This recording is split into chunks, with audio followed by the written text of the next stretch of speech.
assure you that Las Vegas, Nevada is probably the most haunted place I've ever been.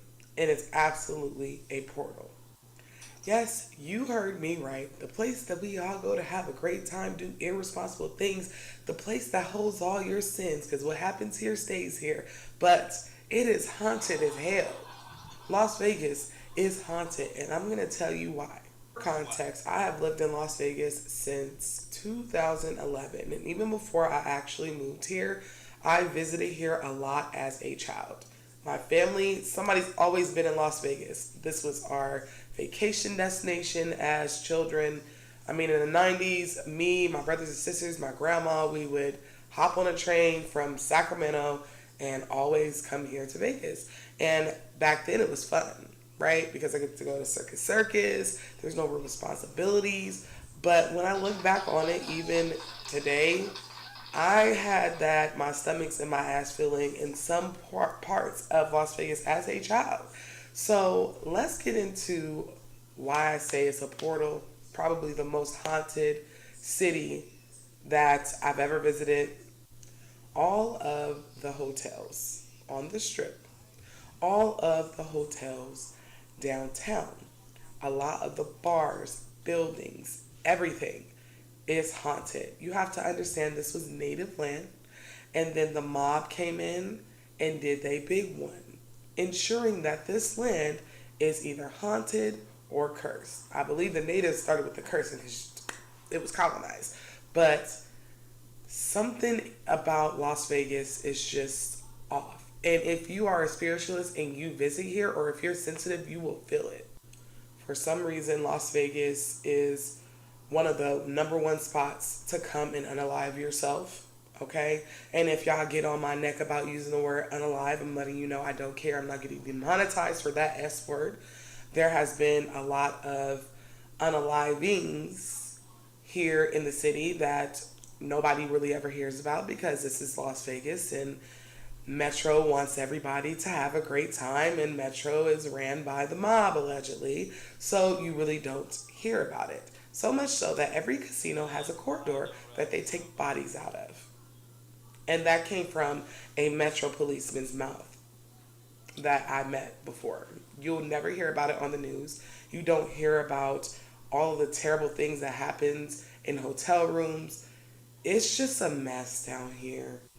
All of the buildings here, including the older apartment buildings, have secret corridors, secret entryways, outways. It's crazy. I actually lived in a very old apartment complex that all of the famous people used to live in off the strip. It's like on the strip, but like maybe a mile off. And like the Rat Pack used to live there and everything else. And me, my grandma, and my uncle had his own unit. But me and my grandma were living together, and his apartment had several tunnelways, secret compartments, doors. It was insane. And I'm like, at the time, what are y'all trying to hide? And he's like, girl, this is Mob Town. What do you think they were trying to hide? All of the casinos' basements, all of the abandoned parts of some of these casinos, because y'all be thinking that all of these casinos are fully functioning. No, they have spaces that have not been used in years because they're too haunted, especially downtown. But all of their basements and different things like that are haunted because the mob was taking down people that owed them and unaliving them. It was totally unhinged, and it still is. Not only that, our city, the Strip, has literally been sitting on underground tunnels for forever. Underground tunnels that the mob used to escape police, evade, whoever, right? And it goes like over 600 miles out of the city. And since those tunnels are just like vacant and nobody's driving down there necessarily anymore that we know of, our houseless population have taken refuge underneath there. And when it rains in Las Vegas, because we have no real drainage system, it floods down there. And a lot of our houseless population expire. And whenever they expire, some of their souls, some of their spirits stay down there. Not only that, we have what we call the Men in Black who meet down there. And if you ask any houseless person that lives in our underground tunnels who the Men in Black are, they will tell you they are aliens. They are reptiles. Don't forget, we are down the street from Area 51. Okay? And you know what happens whenever you astral project there. You get knocked back out. It's like a force field. Can't get in that bitch, okay? In 2017, we experienced one of the deadliest mass shooting at a festival called Route 91, where a lot of people were unalived by gunmen that they claimed did this, but us locals know better as well because they blamed it on that old man, which who will not be named here because this is not about him, but there were other gunmen in other hotels at the same time as this shooting. Las Vegas is unhinged. And whenever you start lying on people and lying about how people were unalived, you're about to like set yourself up to fuck around and find out. Because us locals know that old man did do that. But that's for another video. We have wandering spirits all over our city that wander into your house, spirit that does not belong to you, and especially us spiritualists because we do venerate our dead. We do talk to our dead. We do spend time with our dead. So then somebody else is dead who's just wandering around still earthbound will be in our house as a full body apparition. Trust me, it has happened to me. Haunted museums, haunted buildings, haunted hotels, the police not properly exposing or investigating allegedly unalivings because it looks bad for the city. So those spirits never get justice. They're always just wandering. It is a portal here. And if you're a spiritualist or sensitive, I highly recommend when you come here, wear a hat, wrap your head, wear a covering, wear a wig, baby. I don't care. Make sure that your crown is covered. It's so bad that I'm pretty sure if you've ever been to Vegas, 99% of the time you have laid your head in a hotel that someone has either died in or that is haunted. It's certain rooms, certain floors, certain hallways, corridors that are haunted. So we're going to watch some TikTok videos of locals and other people just explaining how it works here, what hauntings are here, and what you should do when you come here. And as always, I will be linking the creators in the description of this video. Please go give them a follow, show support. This first creator goes by 11Noah1111, aka the Black Cauldron, and she is the best content creator here and on TikTok. Okay, I play it entirely too much. I'm sorry, y'all. But the first video is mine, and I'm going to be talking about how Las Vegas, in specific, the Luxor, is haunted as hell. Just listen to what I said. Y'all ever hear about, in my opinion, the most haunted city in America? You have. Get your popcorn, or cocktail, or chips ready. Hi, my name is Noah, and I'm a spooky spiritualist, and on my page I talk about death, spiritual reparations, haunted people, places, and things, and how you can fuck around and find out. If you're not following me, go ahead and follow me now. So I'm sure if you're still here, you're wondering, what is the most haunted city in America? I'm talking about Las Vegas, Nevada, USA. I know, you don't believe me because you've never seen it with your own eyes. But as a local and someone who has lived here since 2011 and traveled here frequently because my whole family lived here as a child, I'm here to tell you, Las Vegas is the most haunted city I've ever read about. I ain't seen a ghost of The House Always Wins. We have a Luxor Hotel and Casino. The Luxor is located on the Las Vegas Strip and is dedicated to the cultural influence of ancient Egypt. The Luxor is the third largest pyramid in the world and was built in 1993. Even though the Luxor is a baby casino, only shy of 30 years old, it has had a number of unexplained suicides, murders, and deaths. Word on the strip is that it's the most haunted casino in town. I beg to differ, but it is very haunted. And not only is it said to be haunted, it's said to be cursed as well. The sky beam that's emitted from the top of the Luxor is that of the brightest in the world. At its full capacity, you can see this from outer space, which is also said to attract negative energies, low vibrational creatures, and bad spirits. It's also said that it's cursed because a bunch of colonizers didn't know what they were doing when they were building this place. Not paying attention to crucial detail will get your ass beat. There is a giant sphinx that protects the interests of the Luxor. But there's something missing. Another sphinx. According to texts that are ancient, sphinx come in pairs for a reason, which gave this place a lot of bad juju. First of all, you tried to outdo real pyramids, all all right? And then you didn't even follow directions. Reading is fundamental. This was public information, and it was a spit in Spirit's face. Tourists, visitors, and locals who were down on their luck for some reason chose the Luxor to unalive themselves. And you never know. The news isn't reporting it. Nobody's talking about it. You'll never see the body go out of the front door. There is a specialized corridor for police, fire, rescue to go through in all of the casinos here. And I say all. You will never see a dead body coming out of a casino because they don't want to ruin the essence of Vegas. So they take the bodies out of there. Okay? Trust me on that. A police officer told me that. Because you're less likely to want to go stay at a casino, hotel where there's a bullet hole, or where brain matter was, or where someone threw themselves off of a railing, because all that happened at the Luxor.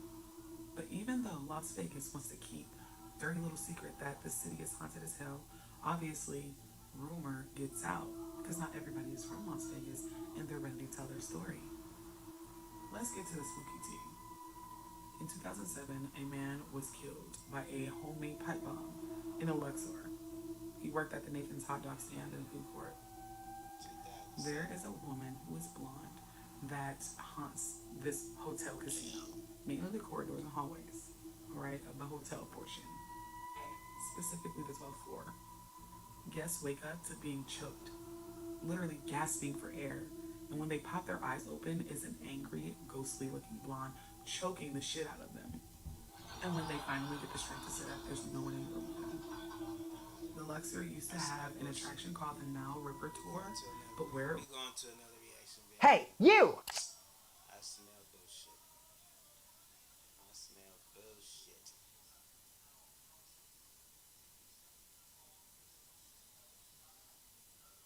No mama.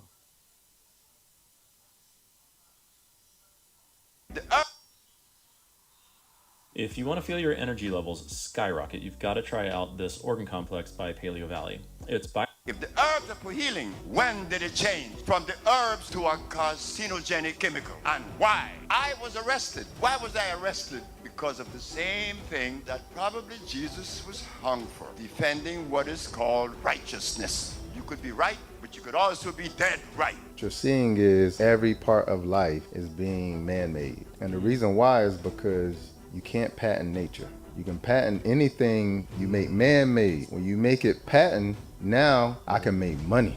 That's facts.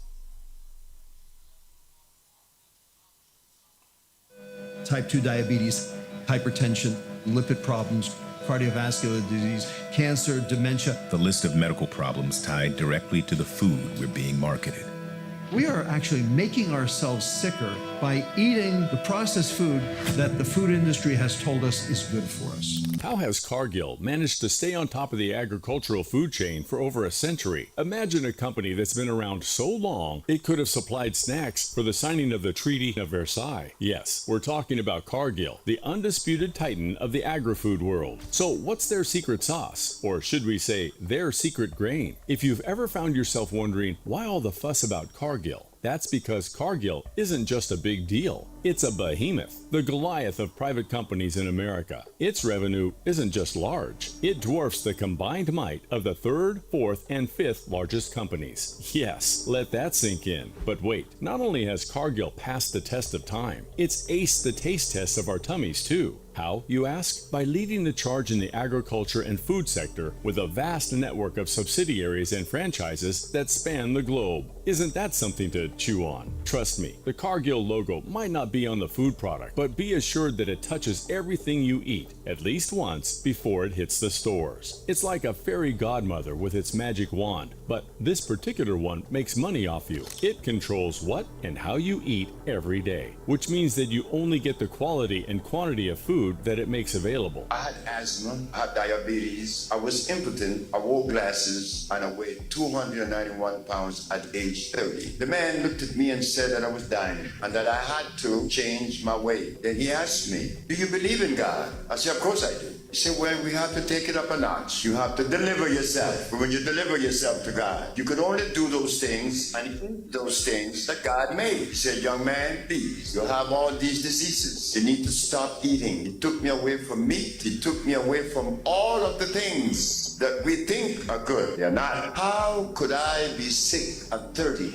with all these maladies and made this change? The Mexican helped me. I found that out, that everything that we put in our mouth is laboratory made. And what does that mean? It means this: God made us. We were not made by a laboratory. If we were the product of a laboratory, then it means that we could eat laboratory food. As an engineer, I saw something, that all machines, they use the human body as the prototype. And what causes machine to go bad? Oil or obstruction, clogging. So what do? I do the same for you, like the Mexican did for me. We are about to reveal how the food they sneak onto your plate is haunting your health. No need to panic. Just brace yourself. Did you know Cargill Incorporation once ran an intelligence operation that could give the CIA a run for its money? Shocking, right? What do you think they were spying on, Cornfield? Well, brace yourself and maybe leave the lights on, because the rise of Cargill Incorporation isn't your typical underdog success story. Imagine a century-long saga of cunning consolidation, relentless absorption, and strategic mergers. Since 1865, when William Cargill planted its roots in Iowa, this giant has been on a stealthy mission to dominate every crumb of the food economy from seed to table. Initially a humble grain storage operation, by the 1800s, Cargill expanded its tendrils into livestock and poultry, morphing into a behemoth that dictated agricultural trends. Fast forward to the 21st century, and Cargill looms as a global colossus, its shadow stretching across every facet of the food industry. But here's the hair-raising part. While our taste buds perform a victory dance, are our bodies silently suffering the consequences? The unnerving truth lurks in the additives and chemicals sprinkled into our meals to boost taste, texture, and unnatural extended shelf life. For every 50 grams of processed meats that you eat, it increases your risk for cancer by 16%. And for every 50 grams of red meat you eat, it increases your risk for cancer by 12%.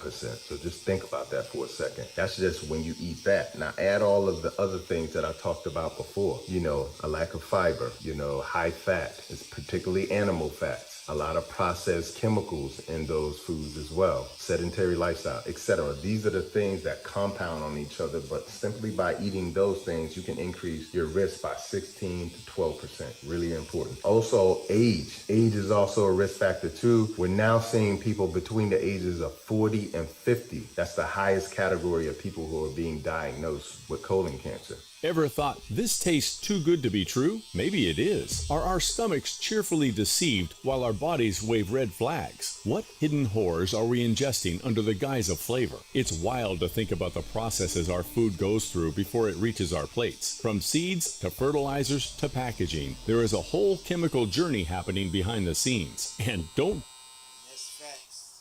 We definitely gotta stop eating all this processed shit, all this fake ass food, excuse my French. get me started on all the preservatives, antioxidants, thickeners, flavoring, and colorings thrown into the mix. It's like our food is going through a cocktail party before we even get to have a bite. Guess what? Have you heard about these people who make recurring income by becoming digital landlords? They'll rank a website on Google with an All that mixture keeps you addicted to those ultra-processed foods in the stores. Cargill ensures that these foods are everywhere, making our lives more convenient, but also potentially wreaking havoc on our health. It's no wonder that Dr. Eris Lathan called modern food weaponized in an interview. It's like the food we eat is fighting against us. To save, defend, and protect my life as a revolutionary human being, because I know that modern food has been weaponized. You can order a new body today, and in 7 years you could change every cell in the body, and you could be younger than how you are today. You can cut your life's aging in half in 7 years and live in a brand new body. So it's never too late to do it, but you need coaching. You need experience, advice, how to get from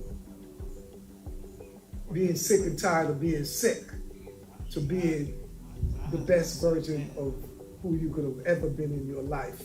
It's not too late to claim your life, take ownership, and heal thyself. Be your own doctor. And this is the beginning, one bite at a time. The scary thing is that the continuous urbanization and modernization of societies have led to a disconnection from natural food sources, making it challenging to access wholesome, nutritious food in its purest form. I lost all of my grandparents, but I had a great-grandmother who lived to 105. She walked into my grandmother's funeral, who was 67. She grew up on a farm, lived on a farm. She ate what she grew. All processed meat, which most meat is processed, because it has to be. You gotta think, if you slice something up, there's no way possible for it to last the length of time that it lasts. I mean, if you run a dog over out there and come back 2 days later, it's gonna smell, look, and have things coming out of it. That's what flesh does. It goes into rigor mortis, and then all of a sudden it starts to break down. So how is it that meat can be in this grocery store for weeks and days? Because most of the meat you're eating, I mean, it literally takes, it's in there in the process for months. Remember the old saying, you are what you eat? Well, it's not about turning into a chocolate bar overnight, but rather recognizing that what you put into your body has a direct impact on your health and well-being. You know, the potential health risks of constantly eating these chemically processed foods are no joke. Cancer, diabetes, obesity, heart disease, and more. Did you know this? Studies have shown that these non-communicable diseases kill about 41 million people per annum, which is a massive 74% of worldwide deaths. Let's talk about how Cargill stores its grains and seeds. As a leading figure in the food industry, they are all about being a step further than other competitors, and they're not sleeping on keeping their food fresh. To keep those grains and seeds from going bad, they employ a mix of natural and chemical methods. That's the trick. It's like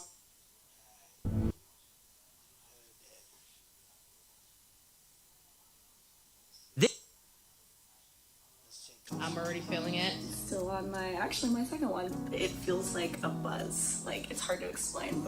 This episode of the Y-Files is brought to you by Rocket Money. For decades, we've heard about the catastrophic effects of fossil fuel pollution. And for just as long, I've been hearing that global warming is a myth. The two sides are constantly at each other's throats, but it's a fight that's completely unnecessary.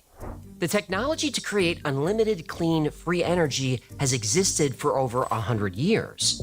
Dozens, perhaps hundreds of inventors have created machines that pull energy out of thin air, machines that could defy gravity, levitate, and fly, machines that bend the fabric of space-time itself. These machines sound not just like science fiction, they sound like magic.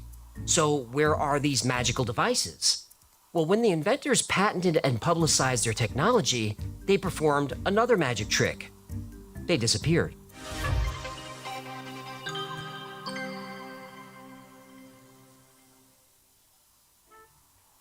I'm not sure this was such a good idea. Human, I gotta use the company credit card again. It's an emergency. But no, hello, how are you? Oh, I'm sorry. How rude of me. Hello, human. How are you? Are you having a good day today? Well, I was until you... Company credit card. No, stat, toot sweet. Why do you need my credit card? The last time you used it, beaver lotion showed up on my statement. That was a hard conversation with the wife. Well, excuse me, the Beaver brothers like their fur to be shiny and luxurious. Anyway, I put all my subscriptions on one credit card, and now I'm maxed out. I need some scratch because I promised Gertie I'd take her to the Sir Humpsalot concert tonight. She loves Baby Got Hump. I don't even want to... How many subscriptions do you have? Well, let's see. I got Thinflix Plus, Blowfish Prime, Camel Humps at the Dock. Don't tell Gertie about that one. Yeah, I'm going to pretend you never said that. The Fish Flake Champ. Coral Wars, and my gym membership. Why are you still paying for those? By the way, I've never even seen you go to the gym. Well, yeah, but I'm gonna start bulking up. Gertie loves herself a little beefcake. Okay, you've got way too many subscriptions. Rocket Money can help you with that. Oh my goodness! Did you just moonwalk your way into today's sponsor? I sure did. Rocket Money is a personal finance app that helps you cancel subscriptions, lower bills, and manage your money better. It safely and securely identifies recurring charges so you can cancel those old subscriptions that you don't use anymore. And even if you don't cancel, you might be paying too much. Just upload a photo of your bill, and in a few clicks, Rocket Money will negotiate your bills for you. Anything from internet service to cable to phone bills. Well, this is exactly what I need. Yup. And I was a Rocket Money customer long before they sponsored this channel. Rocket Money has helped save its customers up to $740 a year with over $500 million in canceled subscriptions. To save more and spend less, go to rocketmoney.com/yfiles or click the link in the description to get started for free and upgrade to premium to unlock even more features. rocketmoney.com/yfiles to get started for free? That's right. Okay, I'll sign up after I get back from my workout. More plates, more dates, baby. It's a little early for you to be throwing around gym phrases, no? Hey, you got a string hanging from your sleeve there. I do? Oh, sorry, my mistake. That's your, whatever you say, Pee-wee human. That's not funny.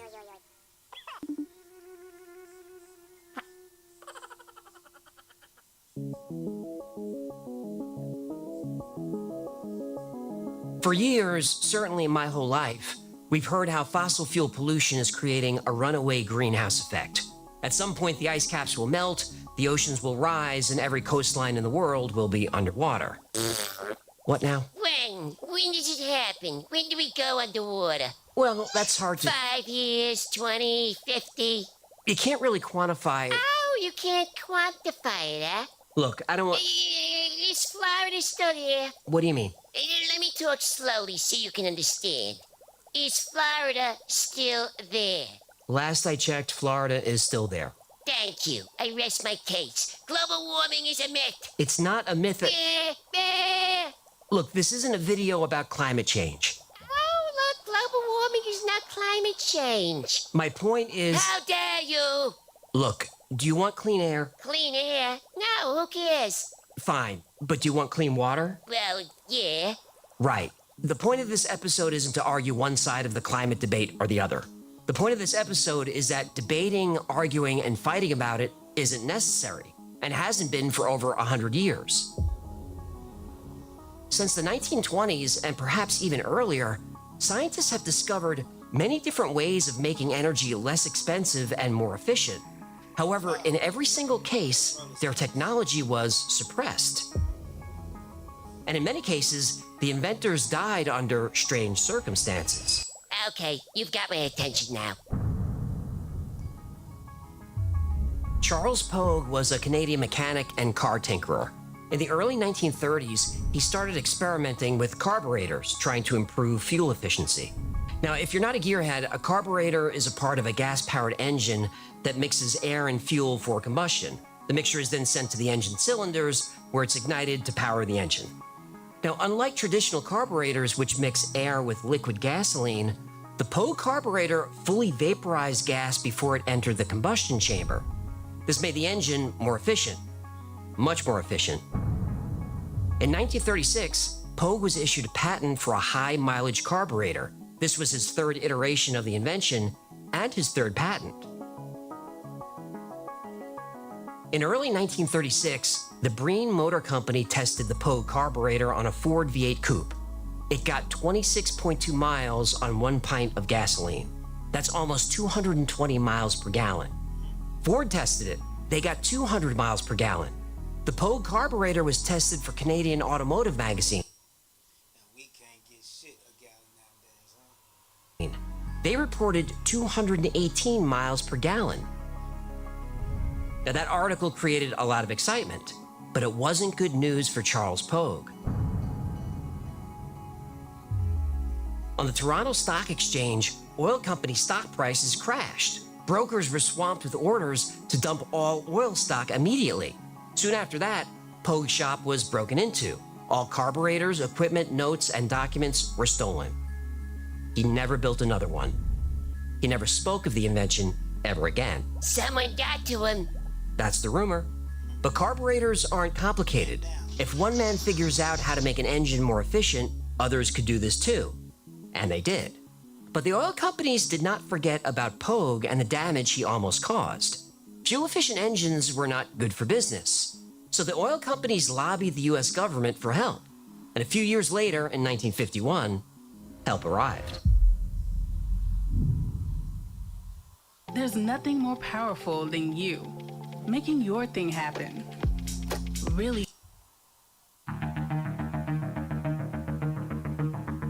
The concept of patents can be traced back to ancient times, but the formal patent system that we know today came from Renaissance Europe. The first known patent law was enacted in Venice in 1474, and it was a revolution. 1474. They've been stealing ideas before that, and then they've been putting them in patents since that long. That's crazy. Revolutionary idea designed to encourage innovation. It offered inventors a temporary monopoly in exchange for sharing their inventions with society. But some inventions are legally patented and hidden from society. In 1951, the United States passed the Invention Secrecy Act. This allows the US government to keep certain technologies and inventions secret, legally. If they decide something threatens the country's economy or security, it's stamped with a secrecy order and classified. The inventor can't speak about it, export it, or sell it unless it's to the US military. Yeah, of course. If the inventor violates these orders, they face imprisonment or, as we're about to see, consequences that are even worse. In the 1970s, Tom Ogle accidentally discovered a way to make an engine run on its own fumes. I was messing around with a lawnmower when I accidentally knocked a hole in its fuel tank. I put a vacuum line running from the tank straight into the carburetor inlet. I just let it run, and it kept running and running, but the fuel level stayed the same. I got excited. The lawnmower was running without a carburetor and was getting tremendous efficiency. That mower ran for 96 straight hours. Whoa! After a few months of trial and error, Ogle replicated his invention with his own car. His 1970 Ford Galaxy got 11 miles per gallon. But after a few modifications, it got 100 miles per gallon. In April 1977, Ogle drove the 4,000-pound car 205 miles on just 2 gallons of gas. Engineers inspected the car for hidden gas tanks and other gimmicks, but nothing was found. His technology worked. Ogle made the internal combustion engine do what it was designed to do, operate on fumes. He accidentally invented a version of Pogue's carburetor. Almost overnight, 24-year-old Tom Ogle became an engineering sensation. Oil companies, investors, and businessmen approached him with offers. People expected him to become a billionaire. Shell Oil offered him $25 million cash for the design. Ogle passed when he found out they intended to hide the invention forever. I've always wanted to be rich, and I suspect I will be when this system gets into distribution, but I'm not going to have my system bought up and put on the shelf. So Tom struck deals with investors who would let him control the invention and keep working. He filed for and received a patent. He had attorneys, money, all kinds of resources. Then the United States Air Force showed interest. Uh-oh. And that's when things went downhill. Downhill, huh? Yep. Suddenly, the SEC was after him for violating securities laws. The IRS was after him for failing to pay back taxes. The next few months were a mess. Ogle's wife left him and took their daughter. Legal battles were everywhere. Investors were fighting for control of the patent. Then, on April 14th, 1978, Ogle was shot by a stranger outside a bar. No suspect. But he survived. But not for long? No, not for long. On August 18th, he went to a friend's apartment where he collapsed and died. His death, which involved painkillers and alcohol, was ruled an accidental overdose, though Tom Ogle had no history of drug use. How come every time somebody get famous or get a patent or something like that, is a mysterious overdose or something got to do with drugs, even with people who don't do drugs? Ogle's friends, family, and attorney claimed this was a cover-up for murder. But the damage was done. Tom Ogle was gone, and his invention, despite the overwhelming evidence that it worked, was conveniently forgotten. Later that year, the US and Saudi Arabia negotiated the United States-Saudi Arabian Joint Commission on Economic Cooperation. They agreed to use US dollars for oil contracts. The petrodollar became the de facto currency of the world that day. This made the US government much more powerful and made oil companies richer than ever. A few years later, Lieutenant Colonel Charles Brown, a former member of Project Blue Book, made a similar invention. He created a device that attached to the air intake of a vehicle, reducing emissions by 50 to 70% and increasing miles per gallon. I treat air, and out of air, I make it more than just providing oxygen for the combustion process. There are combustion-stimulating molecules and radicals generated in this process. Thunderstorm in a bottle. Even though the Colonel's invention reduced emissions and cleaned the air, the EPA shut him down. Environmental Protection Agency is a bit of a dictatorial police agency. They call themselves a protecting agency, but they are a police agency. EPA cannot approve a fuel-saving device. They put out reams of documentation stating that something will not work. Soon after, he received bomb threats. His lab was vandalized and everything was stolen. He lost his life savings and his work was stopped. Like Charles Pogue and Tom Ogle, Colonel Brown took his technology to his grave. These inventions still used gasoline and oil. They didn't necessarily threaten the fossil fuel industry, yet the government, or someone, still shut them down. So you can only imagine what happens when you invent a car that doesn't need gas at all. Forget everything you thought you knew about bone health. This vibrating exercise surface is rewriting the rules, and here's why.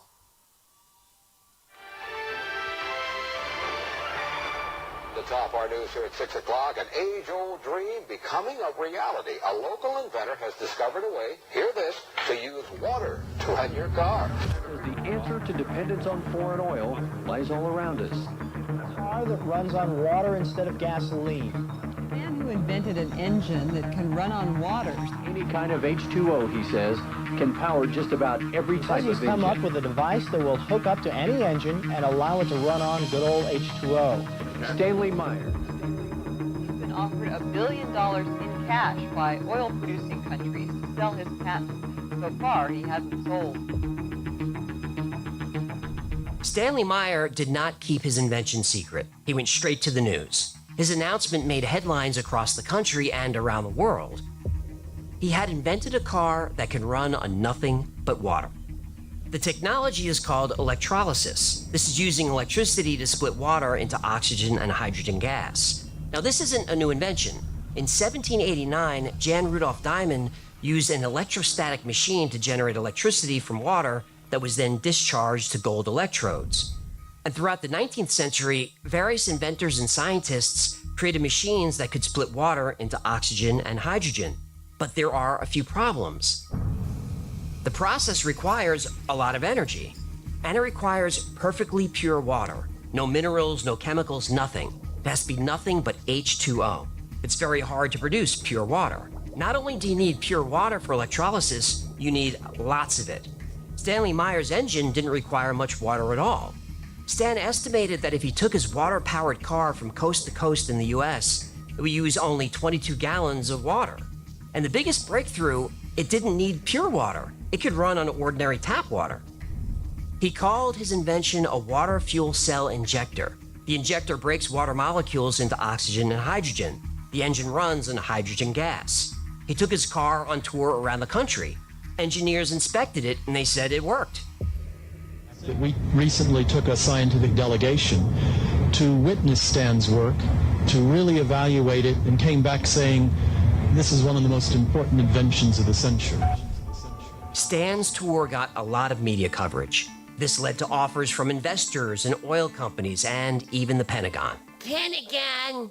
Yeah, let me guess. That's when things went downhill. Yup. Oh, no. In 1998, Stan was at a restaurant with his brother and a few Belgian investors. They were about to sign a multi-million-dollar deal, so they raised their glasses and made a toast to celebrate. Then Stan suddenly became violently ill. He ran out of the restaurant, fell down in the street, and started vomiting. His brother ran after him.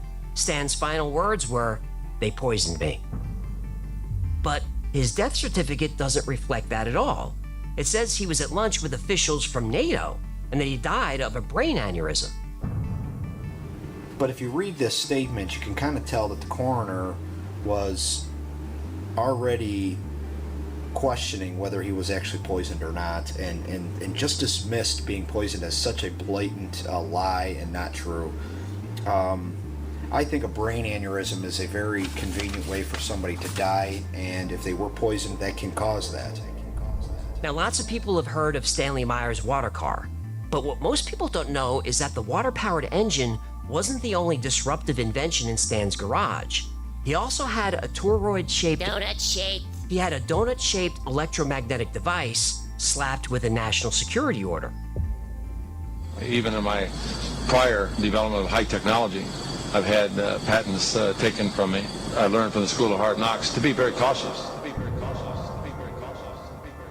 He was paranoid, and rightfully so. And that's why if you try to replicate the technology in Stan Meyer's patent, it won't work. He faked the voltage and frequency numbers to prevent another invention from being stolen or classified. But skeptics say it doesn't matter what numbers you use, the engine won't work. They say Stan's technology broke the second law of thermodynamics. That states that every time you transfer energy, energy is wasted. Stan's engine didn't waste energy at all, it created it. But that also violates the first law of thermodynamics, the conservation of energy. That states that energy cannot be created or destroyed. But what if those laws are completely misunderstood? That with the right technology, the laws of thermodynamics don't have to apply at all. Mainstream science doesn't like that idea. Mainstream science can go pound. Well, it turns out that Stan's water car was his least important invention. That donut-shaped device was another invention that created energy. And the reason it was classified? Well, it didn't run on gas. It didn't run on water. It ran on nothing. This weird toolbox replacing gadget is quickly becoming the most popular Father's Day gift of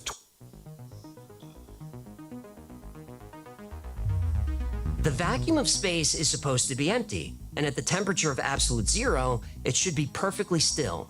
But quantum physicists discovered that empty space is not empty or still at all. Is that so-called empty space isn't really empty at all. It's actually full of energy. So instead of being like kind of a quiet, empty lake, it's more like the froth at the base of a waterfall or something.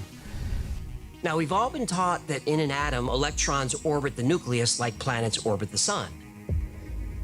And in a vacuum with no resistance, the orbits of electrons should be predictable, but they're not. In 1955, Willis Lamb won the Nobel Prize for discovering what's become known as the Lamb shift. Now, in simple terms, Lamb discovered that electrons in hydrogen atoms were being disturbed by something. He discovered complex interactions between the electron and the vacuum of space itself. Space is teeming with quantum particles that blink in and out of existence. And when they do that, they use and create energy. A lot of it. Well, when you go to look at the numbers, you find out that there's enough energy in the volume of a coffee cup to evaporate all the world's oceans if you could get at all of it.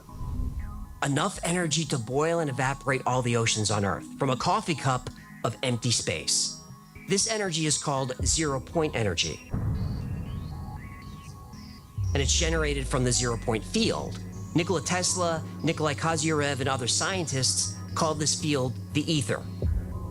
The ether is a field in which everything exists, but it exists in a dimension that our brains can't perceive. Particles blinking in and out of existence have to be coming from and going somewhere. That place is the ether, the base layer of reality. But even though we can't see it, this layer can be disrupted with electromagnetism. Tesla famously said, if you want to find the secrets of the universe, think in terms of energy, frequency, and vibration.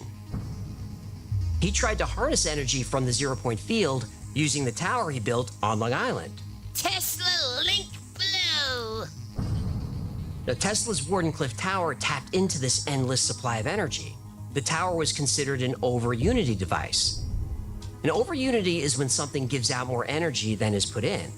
Now, mainstream science claims this is impossible, again because it breaks the second law of thermodynamics. But for over 100 years, scientists and inventors have proved that claim wrong. Zero-point energy devices also violate the conservation of energy, that energy can't be created or destroyed. But those inventors don't claim to be creating energy from nothing. They're tapping into the energy that already exists everywhere all around us. In the 1970s, Howard Johnson created the magnetron motor. It used hydrogen, magnets, light rays, and fusion to create electricity. Now, according to practical physics, his invention was impossible. But here's the thing. His motor worked, and he proved it over and over again. Still, he was denied a patent. The dilemma facing Johnson is not really his dilemma, but rather that of other scientists who have observed his prototypes. The devices obviously do work, but the textbooks say they shouldn't.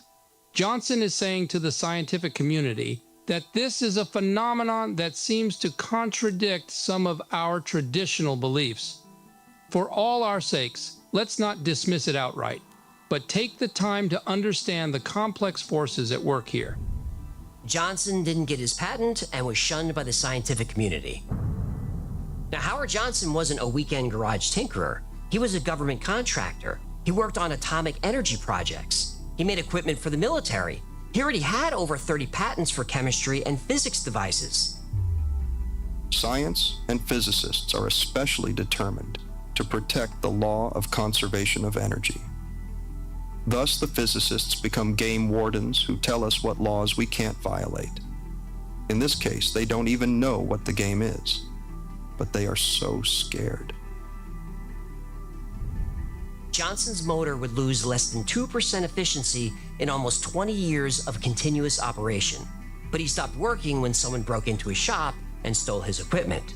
He got the message. Thomas Murray also invented a device that could tap into the zero-point field. His machine could generate 50,000 watts of power with no energy input, another invention that broke the laws of physics. Murray tried to patent his invention. He was denied. They told him there's no such thing as free energy. But still, the US government was interested. Yeah, and that's when things go downhill? Yep. His lab was vandalized and robbed.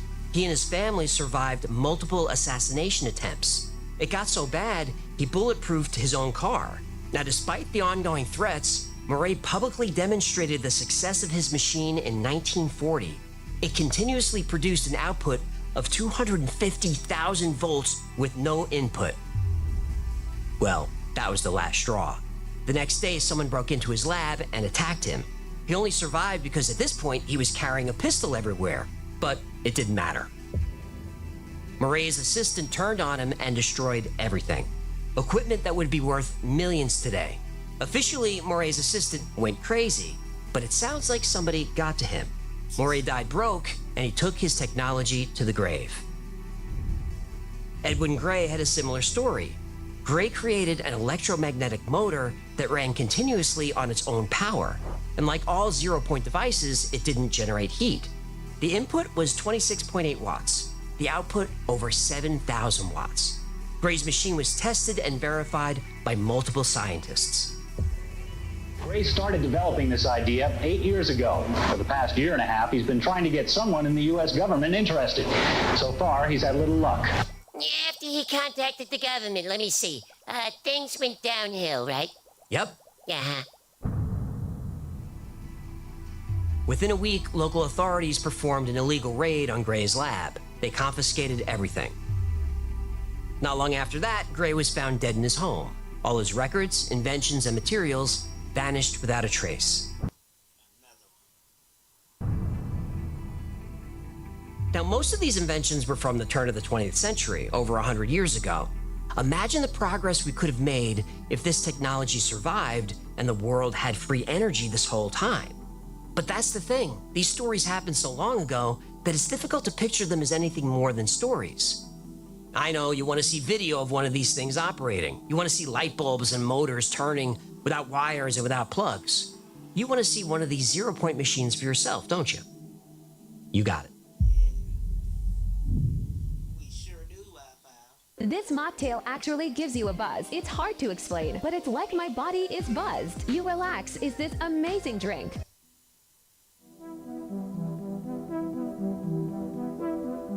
Floyd Sweet was nicknamed Sparky because he was fascinated with electricity. He dreamed of a device that could take energy from the vacuum of space.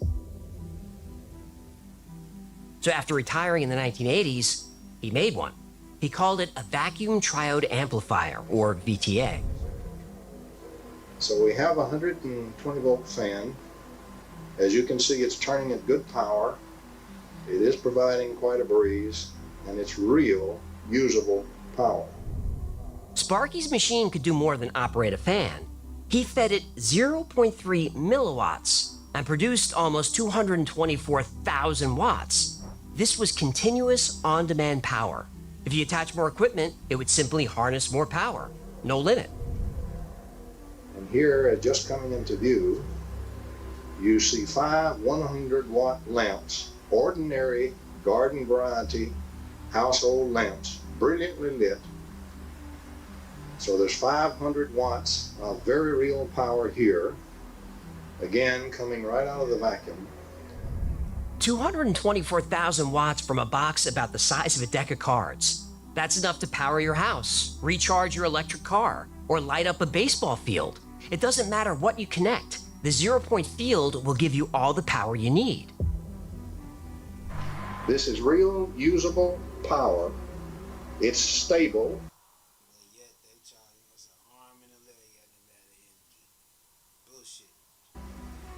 It is not transient. It is not noise, and it is not any other kind of spurious effect. This is a real effect. It's all coming from that little tiny box sitting behind the 500 watts of power. Behind the lamps, that little box is putting out all of that power, well over 500 watts, and yet it is receiving less than 1/3 of a milliwatt of input power. So Sparky filed a patent. Uh-oh. Yep, you know how this goes. Well, at the grocery store, a well-dressed man approached Sparky and showed him a photograph. It was a picture of Sparky and his wife in their house, taken from outside. Someone had been watching them. He walked me all the way to my building, telling me what would happen to me if I didn't stop my research. How they took that picture through my window, I'll never know.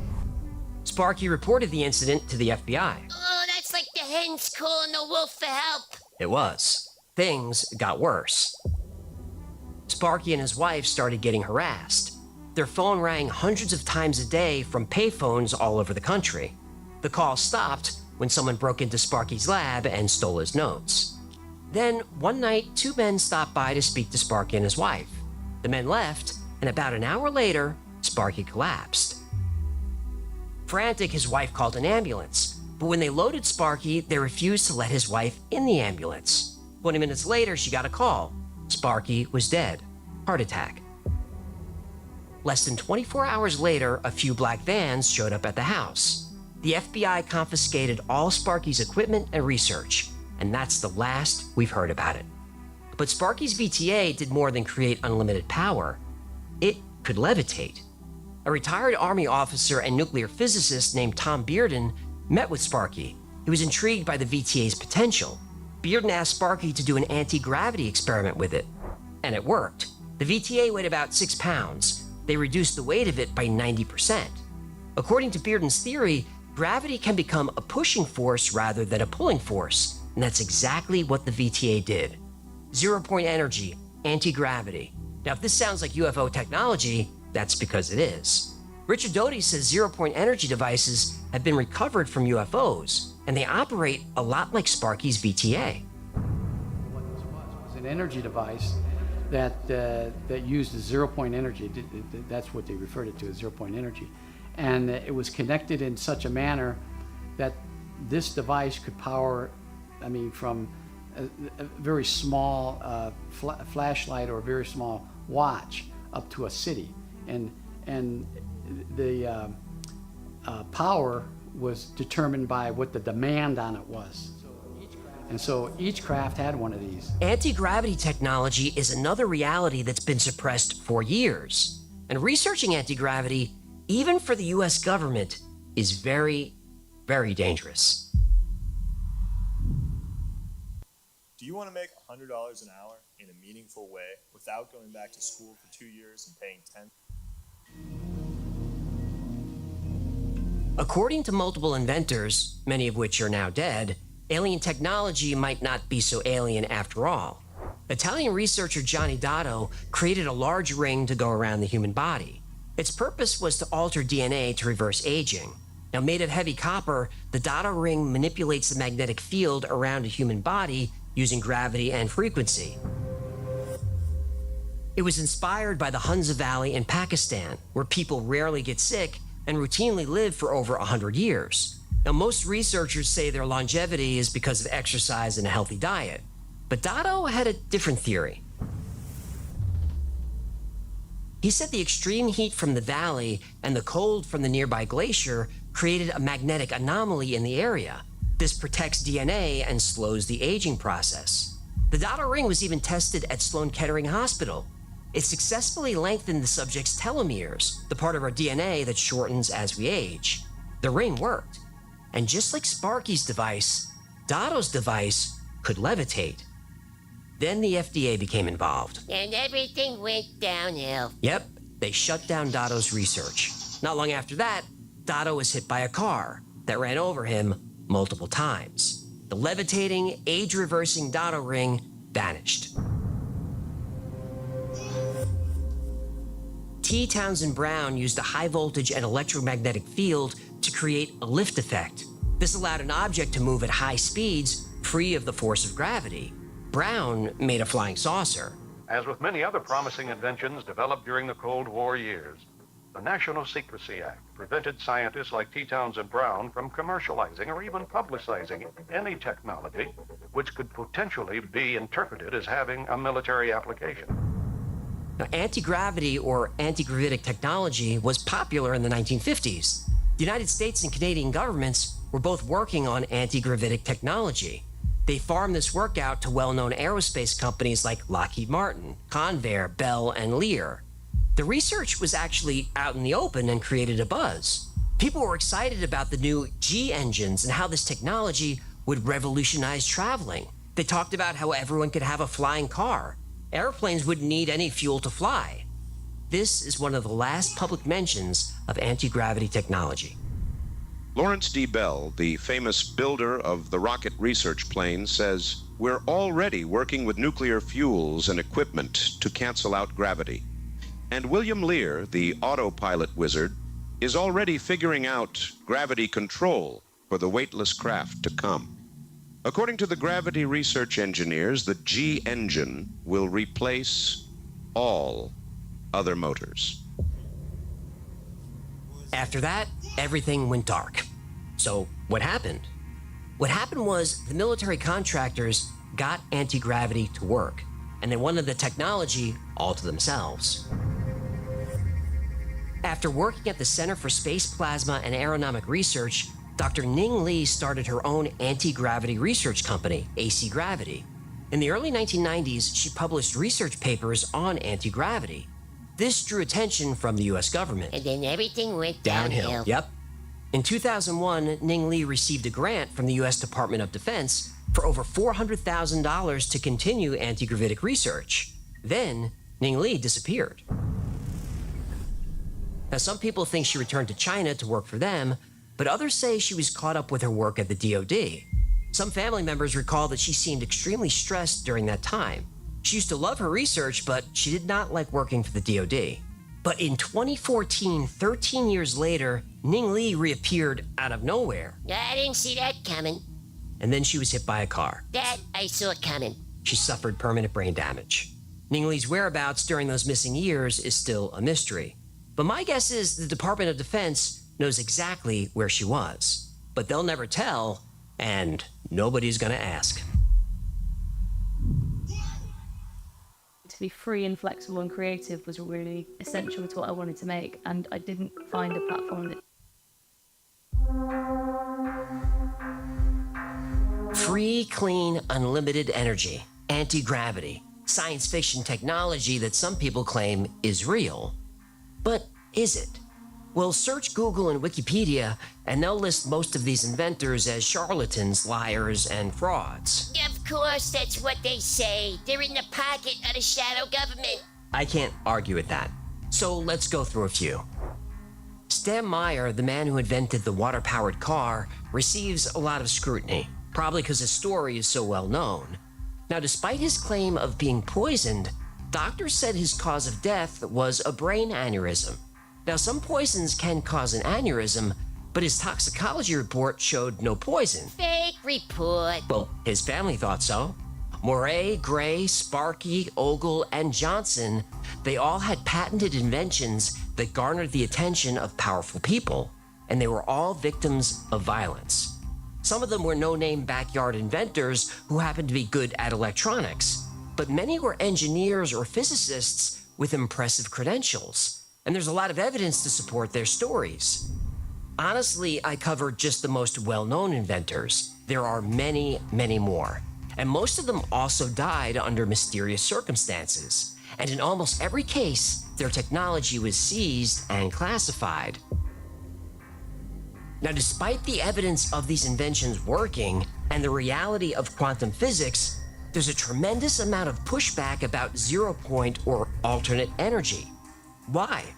Mainstream academia, elected officials, and even the media say free energy is impossible. Any scientist who claims otherwise is attacked, sometimes professionally, but sometimes they're attacked physically. Why? Money and power. I was asking rhetorically, but yes, money and power. When Dr. Tom Vallone was working at the US Patent Office, he came across inventions that could solve our energy and pollution problems. Inventions that could literally change the world and accelerate the progress of humanity. He became frustrated when he saw invention after invention slapped with a secrecy order. Patent sequestering, which is actually called secretizing. Public needs to know at least that every major military agency has a representative at the Patent Office. And when Vallone blew the whistle, they fired him. Just fired? I'm surprised this guy didn't get whacked. Oh yeah, he better be watching his back. Patent Office in its current approach is it's actually breaking the law. It's trying to make happy the physicists who are with American Physical Society to keep them in power with their ideas, you might say, and withhold from public use good inventions that could solve our problems, like the energy crisis. For over 100 years, these technologies have been suppressed, keeping society in a state of complacency, poverty, and pollution.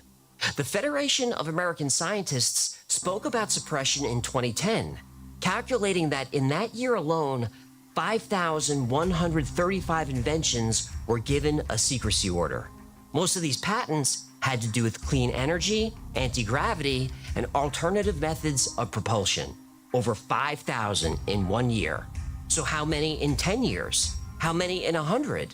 What technology is being hidden from us? The latest buzz phrase is green energy, or the green movement. That sounds nice. We all want a clean environment. But green energy, as currently defined, is a fad. No, that's not the right word. Green energy is a scam.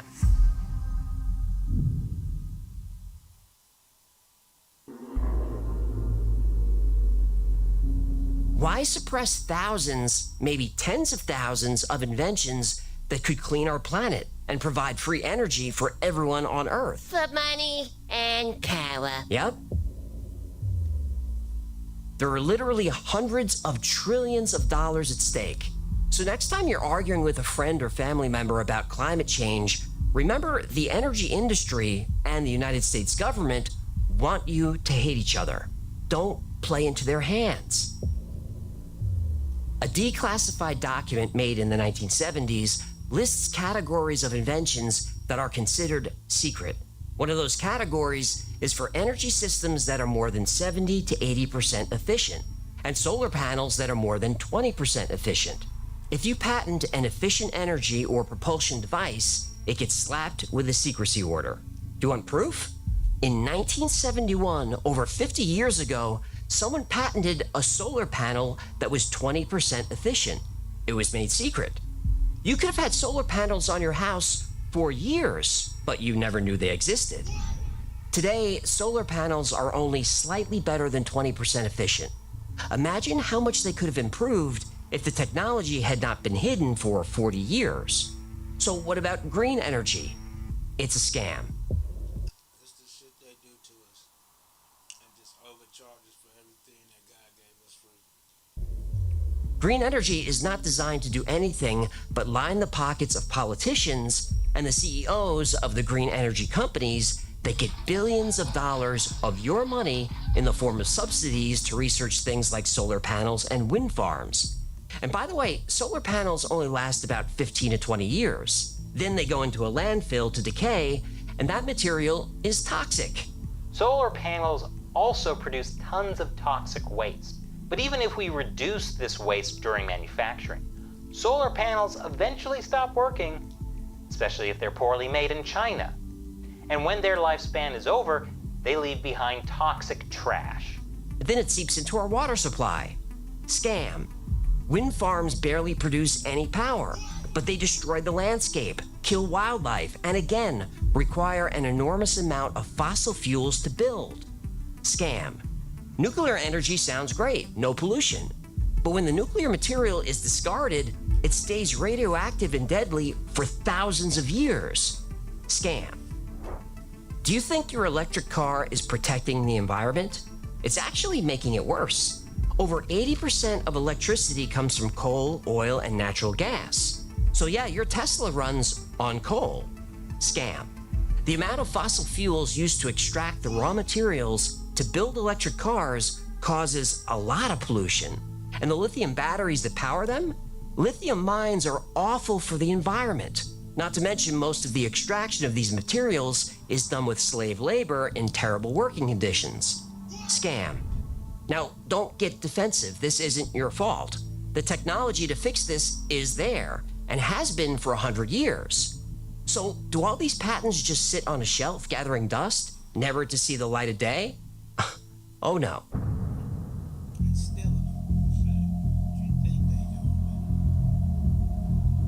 A scientist named Salvatore Pais has multiple patents strikingly similar to allegedly impossible inventions. He's patented devices that use electromagnetic fields, vibrations, and quantum field fluctuations to manipulate gravity, mass, and energy. He has a patent that allows for faster than light speed travel. He has a patent that can change the course of asteroids through a magnetic field. And my favorite Salvatore Pais invention? He has a patent for a tiny solid-state device about the size of a deck of cards that can generate unlimited clean energy from the vacuum. So how come his inventions aren't suppressed? Well, because the patents are owned by or have been assigned to the United States Navy. Now, I'm sure that most clean energy anti-gravity inventors are frauds, but not all of them. I believe the technology does exist, and I believe it's being used right now by government contractors. However, these contractors don't work for the US government. They work for the shadow government. A shadowy government with its own Air Force, its own Navy, its own fundraising mechanism, and the ability to pursue its own ideas of the national interest, free from all checks and balances, and free from the law itself. We have the technology to eliminate famine and heal the ecosystem, but that would derail the shadow government's agenda. There is the government, constitutional government of the United States. And then there's this other secret government operation, which has more money, more power, more technology. It is a criminal enterprise. It is not sanctioned by the president. It is not sanctioned by Congress. And yet they're using our tax dollars and are raping the planet and destroying the earth and impoverishing half the planet.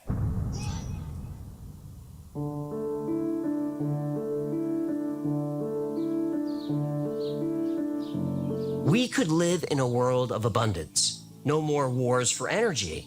But the shadow government becomes powerless in a world of abundance. They derive their power from scarcity because they control the resources. Resources that could be made completely free if we only had access to suppressed technology. So what's the solution? Elect new leaders? No. Our leaders are controlled by or in fear of the shadow government. They only care about being reelected and getting rich. All of them. And don't go to the media. They're in the pocket of the shadow government, whether they know it or not. So do we repeal the Invention Secrecy Act? Well, that will never happen. Nobody will risk their career voting for it. They'll say some inventions need to be hidden for national security. And whenever you hear that phrase, national security, remember, it's not your security they're protecting, it's theirs. The solution is simple, but it's not one inventors want to hear. If you create a free energy device that you can prove works, do not patent it. Publish your invention anonymously on the internet and make it freely available to everyone. Don't be foolish and think you can use the patent system to become rich. They will not allow it, and most likely, they'll kill you. Instead, share your technology first. You can change the world. I promise the money will be there. So to all you weekend tinkerers and free energy hobbyists, keep tinkering and keep inventing. But most of all, keep quiet.